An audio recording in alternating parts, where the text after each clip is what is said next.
بسم اللہ الرحمن الرحیم عن ام المؤمنین عبد اللہ عائشہ رضی اللہ تعالی عنہا وعنہم قالت قال رسول اللہ صلی اللہ علیہ وسلم یغزو جیشن الکعبۃ فاذا كانوا ببیداء من الارض یخسف باولہم وآخرہم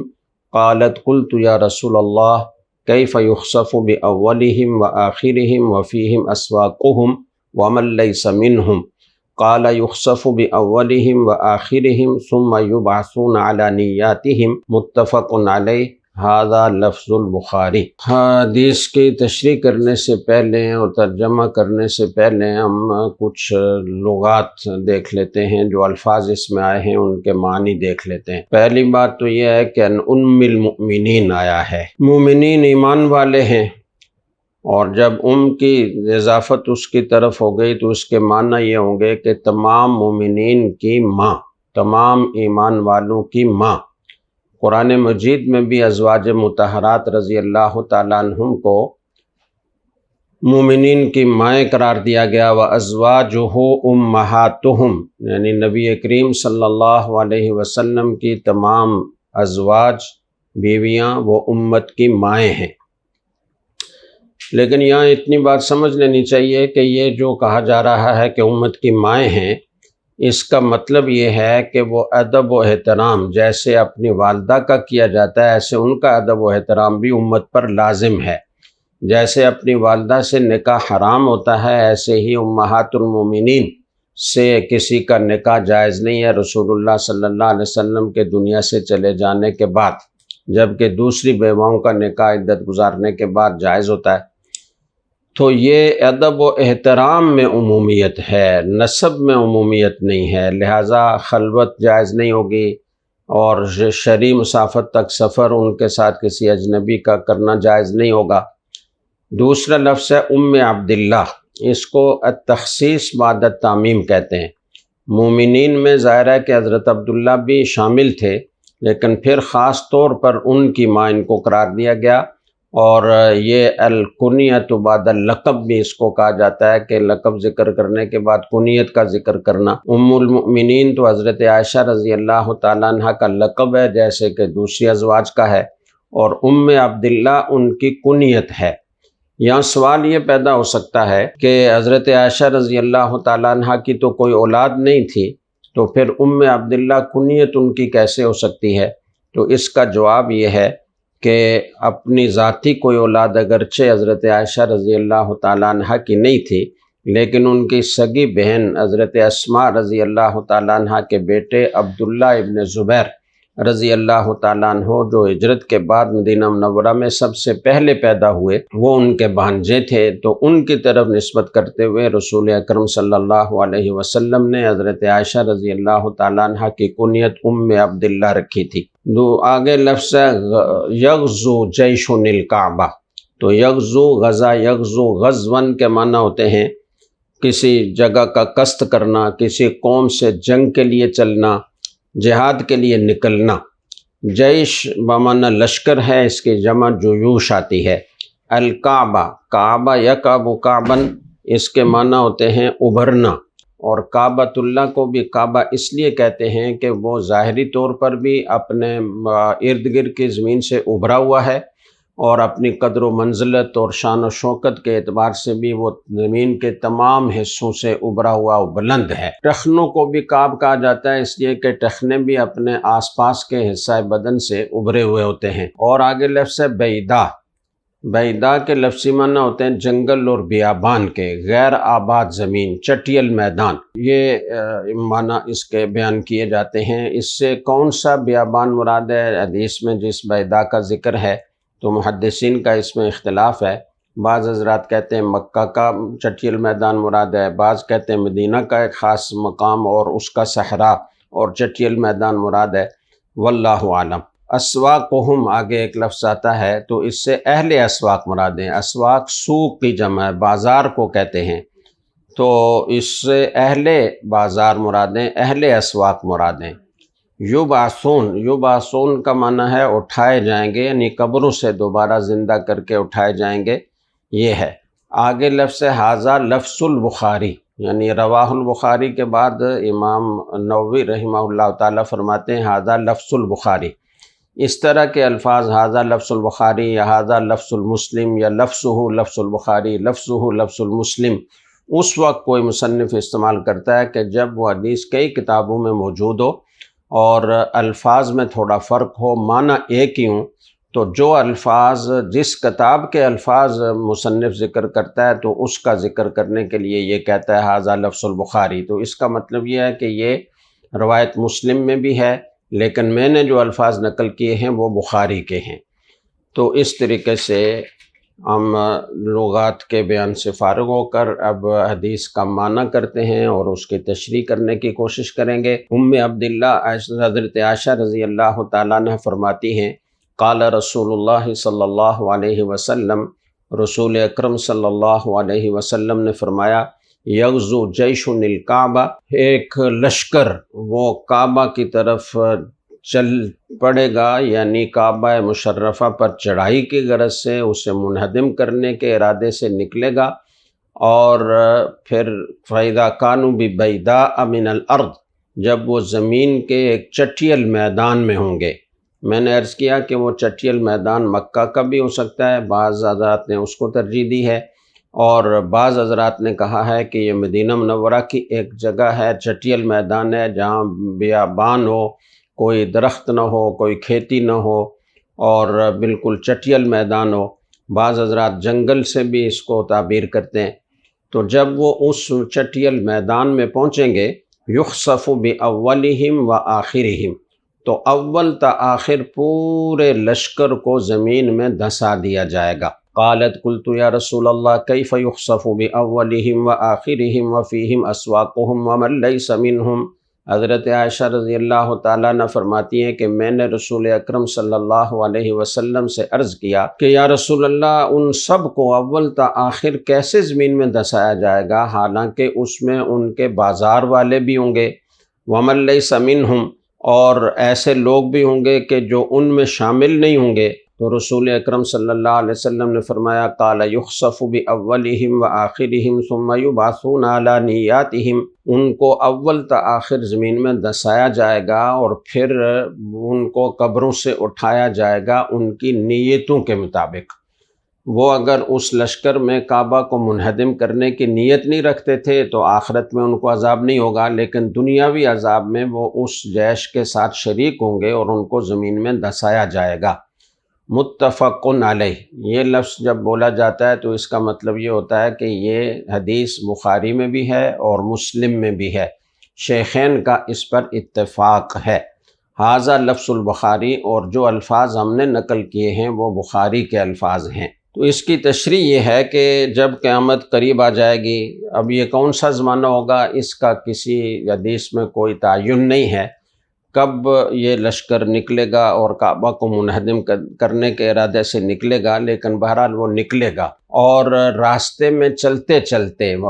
یہ جو یخسف باولہم و آخرہم کے بعد حضرت عائشہ رضی اللہ تعالیٰ عنہ کا سوال ہے کہ وہ جو کچھ لوگ ان کے ساتھ شامل ہو گئے تھے تو وہ کون لوگ ہوں گے جو ان کے ساتھ شامل ہو گئے تھے. وہ تجارتی قافلہ راستے میں ملا تو ان کو ساتھ جانے کی دعوت دی، تو کچھ لوگ خوشی سے اس کے ساتھ ہو جائیں گے، کچھ لوگوں کو زبردستی وہ اپنے ساتھ شامل کریں گے. یا مطلب یہ ہے کہ راستے میں جیش کو گزرتے ہوئے دیکھا کچھ تاجروں نے، تو انہوں نے سمجھا کہ یہ تجارت کا اچھا موقع ہے، لشکر کے ساتھ جائیں گے، ان کو اپنی چیزیں بیچیں گے، تو وہ اپنی تجارت کی غرض سے ان کے ساتھ ہوئے تھے، کعبۃ اللہ کو گرانے کا قصد ان کا نہیں تھا. بعض حضرات نے کہا کہ راستے میں کوئی مسافر ان کو ملے گا، کوئی راہ چلتا ہوا آدمی ملے گا، اس کو بھی وہ اپنے ساتھ شامل کر لیں گے. سودا صدف بیچنے والا کوئی چھوٹے پیمانے پر وہ ملے گا، اس کو بھی شامل کر لیں گے. پھر چلتے چلتے جب یہ مقام بیدا پر پہنچیں گے، جو ایک قول کے مطابق مدینہ منورہ کا ایک معروف بیابان ہے، تو وہاں اللہ تعالیٰ اگلے پچھلے اول تا آخر پورے لشکر کو زمین میں دھسا دیں گے. اس روایت میں تو یہ ہے کہ پورے لشکر کو دھسا دیا جائے گا، لیکن ایک روایت میں یہ ہے کہ ایک جماعت یعنی کچھ لوگ ایسے بھی ہوں گے جو بچ جائیں گے اور اللہ تعالیٰ ان کو اس لیے بچا کر رکھیں گے کہ وہ دوسرے لوگوں کو بتا سکیں کہ ہمارے ساتھ کیا معاملہ ہوا۔ اس طریقے سے ہمارے ساتھ ایک لشکر روانہ ہو رہا تھا، ہمارے ساتھ فلاں فلاں قسم کے لوگ تھے، اور پھر اس مقام پر ہم پہنچے تو سارے کے سارے اس طرح زمین میں دسا دیے گئے، صرف ہم چند لوگ بچے ہیں۔ تو دوسروں کو خبر دینے کے لیے اللہ کچھ لوگوں کو زندہ رکھے گا اور ان کو زمین میں نہیں دسائے گا۔ حضرت عائشہ رضی اللہ تعالیٰ عنہ اس پر یہ فرماتی ہیں کہ جب وہ لوگ لشکر میں کعبۃ اللہ کو منہدم کرنے کے ارادے سے نہیں نکلے تھے، اپنی کسی دنیاوی غرض سے نکلے تھے، سامان تجارت بیچنے کے لیے نکلے تھے، یا لشکر کے لوگوں نے زبردستی ان کو اپنے ساتھ شامل کر لیا تھا راہ چلتے ہوئے، تو ان کو کیوں زمین میں دسایا جائے گا؟ ان کا تو کوئی قصور نہیں ہے۔ تو رسول اکرم صلی اللہ علیہ وسلم نے فرمایا کہ دنیا میں تو جو عذاب اس لشکر پر آئے گا، یہ ساتھ شامل ہونے والے بھی اس میں شریک ہوں گے، اس سے نہیں بچ پائیں گے۔ وَاتَّقُوا فِتْنَةً لَا تُصِيبَنَّ الَّذِينَ ظَلَمُوا مِنْكُمْ خَاصَّةً، قرآن کریم کی آیت ہے، اور اس میں یہ بیان کیا گیا کہ آپ اس اللہ کے عذاب سے بچیں کہ جو صرف ظالموں کو نہیں پہنچے گا، بلکہ ان ظالموں کے ساتھ رہنے والے اور ان کی صحبت اختیار کرنے والوں کو بھی پہنچے گا، سب عذاب میں گرفتار ہوں گے۔ البتہ دنیاوی عذاب میں شریک ہونے کے باوجود اخروی معاملہ دونوں کے ساتھ الگ الگ ہوگا۔ جو لوگ کعبۃ اللہ کو منہدم کرنے کے ارادے سے نکلے تھے، ان کو آخرت عذاب میں مبتلا کیا جائے گا اپنی بری نیت کی وجہ سے، اور چونکہ دوسرے لوگوں کی نیت کعبۃ اللہ کو منہدم کرنے کی نہیں تھی، ان کی کوئی غرض صحیح تھی، یعنی اپنا سامان بیچنا، اپنی تجارت کو آگے بڑھانا، تو ان کو چونکہ نیت بری نہیں تھی تو اس لیے ان کو نیک لوگوں کے ساتھ اٹھایا جائے گا اور انہیں آخرت میں عذاب نہیں ہوگا۔ اس پوری تفصیل سے جو درس حاصل ہوتا ہے، جو عبرت حاصل ہوتی ہے، وہ یہ ہے کہ دنیا میں مجرم، بدکار، فاسق، فاجر، برے لوگوں کے ساتھ رہنا، ان کی صحبت اختیار کرنا، یہ بھی دنیا میں اللہ تعالیٰ کے عذاب میں اور اللہ کے قہر میں مبتلا ہونے کا سبب بن سکتا ہے۔ اس لیے ایسے لوگوں کی صحبت سے حتی الامکان بچنا چاہیے۔ لیکن انسان کمزور ہے، زندگی میں ہر قسم کے حالات آدمی کو پیش آتے ہیں، کبھی مجبوراً ایسے لوگوں کی صحبت میں رہنا پڑ جاتا ہے، تو ایسی مجبوری میں اگر کسی ایسی جماعت کے ساتھ رہنا پڑے، ایسے لوگوں کے ساتھ رہنا پڑے جو غلط ہیں، جو برے ہیں، جو فاسق و فاجر ہیں، جو بدمعاش ہیں، جو ظالم ہیں، تو رسول اکرم صلی اللہ علیہ وسلم نے اس موقع کے لیے بھی ایک تدبیر بتائی ہے کہ ظاہری طور پر ان کے ساتھ اگرچہ تم ہو، مجبوراً ہو، تو قلبی طور پر ان کے ساتھ اپنے آپ کو شمار نہ کرو، بلکہ اپنی نیت اور اپنے ارادے کو خالص رکھو، اور ان کے ارادے اور ان کی نیت کے ساتھ اشتراک اختیار نہ کرو، بلکہ دل میں آدمی یہ کہے کہ یا اللہ میں ان لوگوں کے ساتھ شامل نہیں ہوں، ان کے عمل سے، ان کی نیت سے میں بیزار ہوں، جو کچھ یہ لوگ کر رہے ہیں میں اس سے قطعاً خوش نہیں ہوں۔ تو اس طرح کرنے سے اگرچہ دنیا میں صحبت کی وجہ سے دنیاوی عذاب میں تو وہ مبتلا ہوں گے اور اس کا شکار ہونا پڑے گا، لیکن یہ کہ آخرت میں ان کو ضرور نجات مل جائے گی۔ تو اس حدیث سے ہمیں یہ سبق ملا کہ حتی الامکان اچھی صحبت اختیار کرنی چاہیے۔ اور ایک اور حدیث ہے، وہ بھی صحاح کی روایت ہے، کہ سچی صحبت کی مثال ایسی ہے کہ آپ عطر والے کے پاس بیٹھے ہوئے ہیں، وہ عطر آپ کو ہدیہ کر دے گا یا آپ خرید لیں گے، یہ کچھ بھی نہ ہوا تو کم از کم جتنی دیر آپ اس کے پاس بیٹھے ہوئے ہیں تو آپ کو خوشبو آتی رہے گی۔ اور مثل الجلیس السوء کصاحب الکیر، اور جو بری صحبت اختیار کرتا ہے، برے لوگوں کے ساتھ بیٹھتا ہے، اس کی مثال اس بھٹی والے کی ہے کہ جو انگیٹھی جلاتا ہے، بھٹی گرم کرتا ہے، اس میں آگ جلاتا ہے، انگارے ہوتے ہیں، اس سے چنگاریاں اڑتی ہیں، آپ اس کے پاس بیٹھیں گے تو کوئی چنگاری اڑے گی، آپ کے کپڑوں کو جلائے گی، آپ کے بدن کو جلائے گی، اور اگر یہ کچھ نہ ہوا تو جتنی دیر آپ اس کے پاس بیٹھے رہیں گے تو دھواں تو کہیں گیا ہی نہیں، اس دھوئیں کی تکلیف میں آپ مبتلا ہوتے رہیں گے۔ تو اس لیے اچھی صحبت اختیار کرنی چاہیے، بری صحبت سے حتی الامکان بچنا چاہیے، اور کبھی مبتلا ہو جائے تو دل میں ان کے عمل سے بیزاری اختیار کرے۔ اسی کے ضمن میں یہ بات بھی سمجھ لیجئے کہ بعض دفعہ کسی شادی بیاہ میں گانے بجانے، موسیقی، ویڈیوز، مخلوط اجتماع ہوتا ہے، مرد عورت اکٹھے ہوتے ہیں، اور عورتوں کا لباس بھی وہ آدھا ہوتا ہے، وہ کھلے چہروں کے ساتھ، کھلے بدن کے ساتھ اس میں شریک ہوتی ہیں، دوپٹے ان کے گلے میں ہوتے ہیں، اپنے عزیز و اقارب میں یہ ہو رہا ہوتا ہے، اور وہ ولیمے میں، شادی میں شرکت کی دعوت دیتے ہیں۔ تو اس طرح کے مواقع کے لیے فقہائے کرام نے یہ لکھا ہے کہ اگر پہلے سے آپ کو معلوم ہے کہ وہاں گناہ ہوگا، وہاں معصیت ہوگی، وہاں اللہ کی نافرمانی ہوگی، تو جانا جائز ہی نہیں ہے۔ اپنے رب کو ناراض کر کے رشتہ داروں کو راضی کرنے کی کوئی گنجائش نہیں ہے۔ لا طاعت لمخلوق فی معصیت الخالق، اللہ تعالیٰ کی اطاعت کی معصیت میں، خالق کی معصیت میں مخلوق کی اطاعت کرنا جائز نہیں ہے۔ تو وہ ناراض ہوتے ہیں تو آپ ان سے کہہ دیجئے کہ آپ ایسے کر رہے ہیں کہ آپ نے اپنے گھر کے دروازے پر سانپ پالے ہوئے ہیں، اور مجھے اپنی دعوت میں شرکت کی دعوت دے رہے ہیں، اور سانپوں کے ڈسنے کی طرف مجھے آپ پیش کر رہے ہیں۔ تو ظاہر ہے کہ جب تک آپ سانپ نہیں ہٹائیں گے تو میں آپ کے دروازے سے اندر داخل نہیں ہو سکتا۔ تو سانپوں کے ڈسنے سے جو نقصان ہوتا ہے وہ تو دنیاوی جسمانی نقصان ہے، معصیت کا نقصان تو آخرت کو پہنچتا ہے، جو ہمیشہ کا وطن ہے ہمارا، آخرت تباہ ہوتی ہے، جہنم میں جانا پڑے گا۔ تو اس لیے ان سے معذرت کریں اور ان کو بھی سمجھانے کی کوشش کریں۔ البتہ اگر کوئی آدمی وہاں جا کر اس معصیت کو روک سکتا ہے، اس کو اللہ نے اتنا رعب دیا ہے، اتنا دبدبہ دیا ہے، خاندان میں اتنا مقام دیا ہے کہ وہ معصیت کے دروازے کو بند کر سکتا ہے، تو اس کو جانا چاہیے اور وہ معصیت کا دروازہ بند کروانا چاہیے۔ مخلوط اجتماع کو ختم کر کے مردوں کو علیحدہ، عورتوں کو علیحدہ، اور موسیقی اور گانا بجانا، ناچ وغیرہ ان چیزوں کو بند کر سکتا ہے تو اس کو ضرور جا کر ان چیزوں کو بند کرانا چاہیے۔ اور اگر کسی کو پہلے پتہ نہیں تھا، یہ یقین دلایا گیا تھا کہ کوئی معصیت نہیں ہوگی، اور یہ اس بنا پر چلا گیا، وہاں جانے کے بعد معلوم ہوا کہ وہاں تو پوری مجلس معصیت میں گھری ہوئی ہے، تو ایسی صورت میں وہاں بیٹھنا جائز نہیں ہے، وہاں سے چلے جانا لازم ہے۔ البتہ اگر مجلس کے مختلف حصے ہوں اور کسی کمرے میں کوئی معصیت ہو رہی ہے اور دوسرے کمرے میں جہاں آپ کو کھانا پیش کیا جا رہا ہے وہاں معصیت نہیں ہو رہی، تو اس کے لیے فقہا نے لکھا ہے کہ اگر عامی آدمی ہو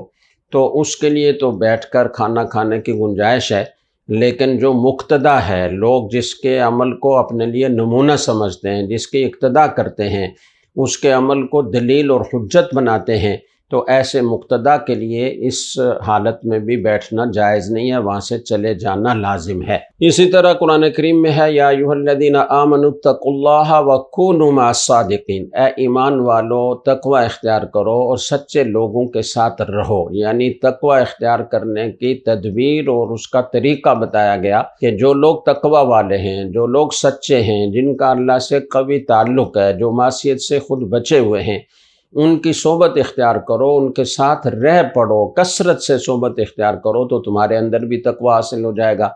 تو مطلب یہ ہوا کہ صحبت کا بہت اثر ہوتا ہے، اچھے لوگوں کی صحبت اختیار کرنے سے آدمی میں اچھی صفات پیدا ہوتی ہیں، برے لوگوں کی صحبت اختیار کرنے سے آدمی میں برائیاں آتی ہیں، برے اخلاق پیدا ہوتے ہیں، بری عادات پیدا ہوتی ہیں۔ اس لیے اچھی صحبت اختیار کرنی چاہیے اور بری صحبت سے بچنا چاہیے۔ یہ ایک حدیث ہے جو ہم نے آج کے درس میں پڑھی۔ دوسری حدیث بھی پڑھ لیتے ہیں آج ہی کے درس میں۔ وعن عائشہ رضی اللہ تعالی عنہا قالت قال النبی صلی اللہ علیہ وسلم لا ہجرت بعد الفتح ولکن جہاد ونیہ وَإِذَا اسْتُنْفِرْتُمْ فَانْفِرُوا متفق علیہ ومعناہ لا ہجرت من مکہ لأنہا صارت دار اسلام۔ اس میں جو لفظ ہے پہلا وہ الفتح ہے۔ فتح یفتح کے معنی جو ہے وہ بہت سارے آتے ہیں، کھولنا، سکھلا دینا، ظاہر کرنا، فتح کرنا، یہاں یہی معنی مراد ہے، فتح کرنا۔ اور جب اس پر الف لام آ جائے الفتح تو اس سے فتح مکہ مراد ہے، مطلق فتح کرنا مراد نہیں ہوتا بلکہ فتح مکہ مراد ہوتی ہے۔ جہاد کا لفظ ہے اس میں، جاہد یجاہد مجاہدتاً و جہاداً، اس مفاعلہ کے مصدر سے یہ اس کے معنی ہوتے ہیں جنگ کرنا، پوری طاقت صرف کرنا۔ وَجَاهِدُوا فِي اللَّهِ حَقَّ جِهَادِ، اللہ کے راستے میں پوری کوشش کرو جیسا کہ کوشش کرنے کا حق ہے۔ اِذَا اسْتُنْفِرْتُمْ، استنفر یستنفر استنفاراً کے معنی ہوتے ہیں اللہ کے راستے میں نکلنے کے لیے دعوت دینا۔ آپ سے جب اللہ کے راستے میں نکلنے کا حکم دیا جائے امام کی طرف سے، قائد کی طرف سے، تو فنفروا، نفر ینفر نفاراً، نفراً و نفاراً و نفوراً، کئی مصدر اس کے آتے ہیں۔ اس کا مطلب یہ ہوتا ہے کہ دوڑنا، چل پڑنا، بھاگنا، یعنی فوراً اس حکم کی تعمیل کرنا۔ دارا اسلام، دار کے معنی گھر کے ہوتے ہیں، مکان کے ہوتے ہیں، رہنے کی جگہ کو کہا جاتا ہے۔ اس کی جمع دور بھی آتی ہے، دیار بھی آتی ہے، ادعر بھی آتی ہے، دورات اور دیارات بھی آتی ہے، دوران اور دیران بھی آتی ہے۔ کبھی آگے اسلام کا لفظ ہے تو اسلم یسلم اسلاماً کے معنی ہوتے ہیں بغیر کسی تردد کے احکام اسلام کا اتباع کرنا، بغیر کسی پس و پیش کے امر اور نہی کی فرما برداری کرنا، اللہ نے جو احکام دیے ہیں ان کو پورا کرنا اور جن سے روکا ہے ان سے رک جانا۔ تو جب دار کی اضافت اسلام کی طرف ہو گئی تو اس کے معنی یہ ہے کہ اسلامی مملکت، اسلامی ملک، اسلامی حکومت۔ اب آپ حدیث کے الفاظ کی طرف آ جائیے اور اس کو سمجھنے کی کوشش کیجئے۔ حضرت عائشہ رضی اللہ تعالیٰ عنہ سے روایت ہے، فرماتی ہیں کہ نبی کریم صلی اللہ علیہ وسلم نے فرمایا لا ہجرت بعد الفتح، فتح مکہ کے بعد ہجرت، کوئی ہجرت نہیں ہے، ولیکن جہاد و نیہ، لیکن جہاد اور نیت باقی رہیں گے۔ وَإِذَا اسْتُنْفِرْتُمْ فَانْفِرُوا، پس جب تم اللہ کے راستے میں نکلنے کے لیے بلائے جاؤ، تمہیں اللہ کے راستے میں نکلنے کا حکم دیا جائے تو فنفروا، فوراً نکل کھڑے ہو۔ امام نووی رحمہ اللہ تعالیٰ آگے اس کا معنی بیان کرتے ہوئے یہ فرماتے ہیں کہ لا ہجرت من مکہ، یہ مطلب نہیں ہے کہ اب ہجرت کا کوئی دنیا میں امکان ہی نہیں رہا، بلکہ اس کا مطلب یہ ہے کہ مکہ سے اب ہجرت نہیں ہوگی، لأنہا صارت دار اسلام، اس لیے کہ وہ دار الاسلام بن گیا۔ فتح مکہ سے پہلے مدینہ منورہ کی طرف ہجرت کرنا اس قدر ضروری تھا اور اتنا تاکیدی حکم تھا کہ اگر کوئی وسعت اور قدرت کے باوجود بھی ہجرت نہ کرتا تو ان کے ایمان اور اسلام کا اعتبار نہیں کیا جاتا تھا۔ قرآن مجید میں ایسے لوگوں کے لیے ارشاد ہے والذین آمنوا ولم یہاجروا ما لکم من ولایتہم من شیء حتی یہاجروا۔ اس کے علاوہ بھی کئی آیات ہیں جن سے یہ پتہ چلتا ہے کہ جو لوگ ایمان لے آئے اور انہوں نے ہجرت نہیں کی تو جب تک وہ ہجرت نہ کر لیں تو اے مسلمانوں، تمہارا ان کے ساتھ کسی قسم کا ولایت کا اور کسی قسم کی وراثت کا کوئی رشتہ نہیں ہے، ان کا تم سے کوئی تعلق نہیں ہے، وہ گویا دوسری قوم ہے، تم الگ قوم ہو، تو اس لیے ان کے ایمان اسلام کا اعتبار نہیں کیا جاتا تھا۔ لیکن جب مکہ مکرمہ فتح ہو گیا اور وہ دارالاسلام بن گیا تو اب وہاں سے ہجرت کا حکم نہیں رہا، اس لیے کہ پہلے ہجرت کا حکم اس لیے تھا کہ مسلمان تعداد میں کم تھے، کمزور تھے۔ پھر جب سب مسلمانوں کو جمع کر کے رسول اکرم صلی اللہ علیہ وسلم نے مدینہ منورہ کی طرف ہجرت کی اور وہاں ریاست مدینہ منورہ قائم کی، اور مقصد یہ تھا کہ کفار کے خلاف ایک قوت اور طاقت بنائی جائے اور ایک منظم حکومت وہ بنائی جائے۔ تو جب یہ ہو گیا، مدینہ منورہ میں ریاست قائم ہو گئی، مسلمانوں کو نظام قائم کرنے کا موقع مل گیا، ایک جماعت تیار ہو گئی اور اتنی قوت حاصل ہو گئی کہ وہاں وہ کفار کا مقابلہ کر سکیں، تو پھر جنگیں ہوئیں۔ اس کی ایک پوری تفصیل ہے جو اپنے موقع پر آئے گی۔ لیکن سن 8 ہجری میں جو سب سے بڑا خطرہ مسلمانوں کو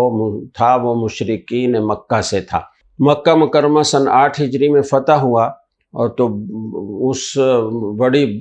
بڑی شخصیات اس میں جھک گئیں اور وہ قدموں میں آ گئیں اور انہوں نے اسلام قبول کر لیا یا وہ مارے گئے۔ تو یہ جو سب سے بڑا خطرہ تھا یہ خطرہ ختم ہو گیا۔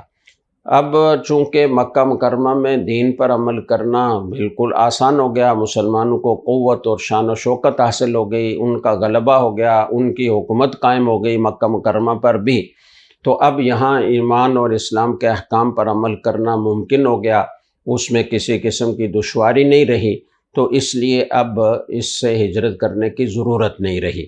اور بعض حضرات نے یہ فرمایا کہ لا ہجرت بعد الفتح، یہ گویا ایک بشارت ہے کہ جب مکہ ایک دفعہ فتح ہو گیا تو اب یہاں سے قیامت تک ہجرت کرنے کی نوبت نہیں آئے گی، یعنی یہ دارالکفر نہیں بنے گا۔ ہجرت کرنا ضروری ہوتا ہے دارالکفر سے، جبکہ دارالکفر میں دین پر عمل کرنا ممکن نہ ہو۔ اگر کسی جگہ دین پر عمل کرنا ممکن ہے، وہ دارالکفر ہے، لیکن وہ جو کافرانہ حکومت ہے وہ کسی قسم کی قدغن نہیں لگاتی، آپ دین کے اپنے احکام پر پوری طرح آزادی کے ساتھ عمل کر سکتے ہیں، تو وہاں سے ہجرت کرنا فرض نہیں ہے۔ لیکن اگر آپ کسی ایسے ملک میں ہیں کہ جہاں کی حکومت آپ کو اسلام کے احکام پر عمل کرنے کے لیے آزادی نہیں دیتی اور وہ قدغن لگاتی ہے اور وہ آپ کو پابند کرتی ہے کہ آپ فلاں حکم کو بھی چھوڑ دیں، فلاں حکم کو بھی چھوڑ دیں، یا فلاں گناہ کا ارتکاب کریں، تو ایسی صورت میں جب اسلام کے احکام پر عمل کرنا ممکن نہ ہو تو وہاں سے ہجرت کرنا آج بھی فرض ہے۔ اور مستقل قیام کسی دارالکفر میں کرنا تو ویسے اگر اسلام پر عمل کرنا ممکن بھی ہو تو بہتر نہیں ہے، افضل اور بہتر یہی ہے کہ دارالاسلام میں قیام کیا جائے، کسی اسلامی ملک میں قیام کیا جائے اور مستقل رہائش کسی اسلامی ملک میں رکھی جائے۔ اپنا سب کچھ ختم کر کے کسی دارالکفر میں جا بسنا یہ اچھا نہیں ہے، اور اس میں بہت سارے خطرات ہیں۔ جو لوگ دین میں پختہ ہوتے ہیں اور ان کو اپنے آباء و اجداد سے دین وراثت میں پختگی کے ساتھ ملا ہوتا ہے، انہیں علماء کی صحبت حاصل ہوتی ہے، مشائخ سے ان کا تعلق ہوتا ہے، دین میں وہ مضبوط ہوتے ہیں، تو وہ تو وہاں جا کر اپنے احکام اسلام پر عمل کرتے ہیں، لیکن رفتہ رفتہ ان کی آنے والی نسلیں وہ آزاد ہوتی جاتی ہیں۔ اگر کسی گھرانے کا علماء سے مضبوط تعلق ہو تو وہ تو بچ جاتا ہے، لیکن اگر کسی کا مشائخ سے، علماء حق سے مضبوط تعلق نہ ہو تو آہستہ آہستہ وہ دین سے دور ہوتے جاتے ہیں، اور تیسری چوتھی نسل تو اتنی دور ہو جاتی ہے کہ بعض اوقات وہ مرتد ہو جاتی ہے، وہ کافر ہو جاتی ہے۔ تو اس لیے مستقل کسی غیر مسلم ریاست میں قیام کرنا اچھا نہیں ہے، کسی مجبوری کے بغیر وہاں نہیں رہنا چاہیے۔ اللہ تعالی ہمیں ان سارے احکام پر عمل کرنے کی توفیق عطا فرمائے۔ وآخر دعوانا ان الحمد للہ رب العالمین۔